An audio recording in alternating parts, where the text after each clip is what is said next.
Hello and welcome to my painting video. In this video I'll be painting a piece of scenery of the new game Warcry. The scenery looks fantastic and has lots of details. Because there is a lot, I was looking for an efficient way to paint these ruins. I saw some examples of eerie ruins with a green glow and old rotted wood that look great. So that's what I'll be painting here. Let's begin. I started the model off with a Death Guard green base coat. This might seem a bit unusual, but trust me on this. Since I love painting Nurgle models, I already had some Death Guard green spray lying around. It's easier to begin with the largest elements, in this case the stonework. I will work on the metal, wood and bricks later. I plan to dry brush the stonework with a large brush. The color I'll be using is Celestra Grey. Because this is a rough way of painting, it's easier to do the smaller parts afterwards. Here is the first layer of dry brushing. Next, I'm going to make everything nice and dirty. I'm going to wash the entire model with Agrax Earthshade. I'll make sure to go over all the areas I've dry brushed. If the wash is pooling in the recesses, use a brush to spread it a bit, or you might lose some details. Next, I'm going to dry brush again with Celestra Grey to get some of those raised highlights back. For the final step of the stonework, I'm going to apply one more dry brush with white scar. Use the same technique, but this time only go over the areas that will be hit by light. For instance, I'm only dry brushing the upper parts of the ruins here. With the bulk of the work done, it's time to go over all the details of the scenery, namely the wood, the metal and the bricks. For the wood I would like to use a contrast paint. As a base coat, I'm going to paint all the wood parts with Wraithbone. The contrast paints need a light base coat to show the gradient. Next, I'll be using the contrast paint Wyldwood. One layer should be enough to give me a good brown color and to give some shading.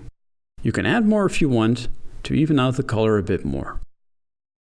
This wood looks a bit too healthy and boring. For this step, I'll be using the wash Biel-Tan Green. This will give the wood a bit more color and to give the impression that the wood is rotting. I'm going to do 2 dry brushes on the wood to give it a bit more highlight. The first dry brush is Baneblade Brown.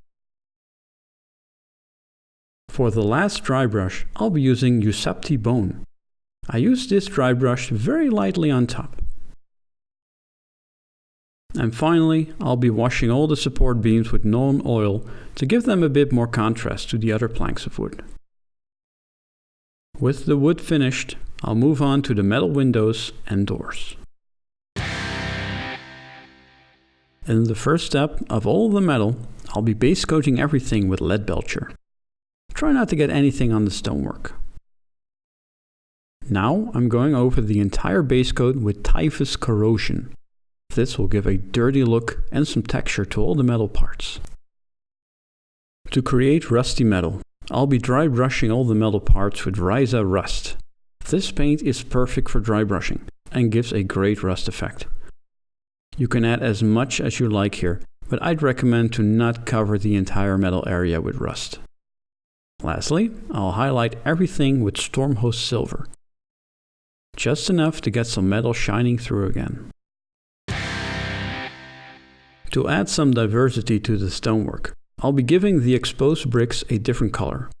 Because the dry brushing has given them a light color, I can now use the contrast paint Black Templar without painting everything in Wraithbone. For the final step, I'm going to give the bricks a light dry brush of Administratum Grey. And here we have a finished piece of terrain ready to be used in a game of Warcry. I've shown you a pretty quick way to paint these ruins. But if you look closely, there is a lot of detail going on here. You could choose to paint more of the smaller details, but beware, that is time consuming, and there is a lot of scenery to be painted. Thanks for watching.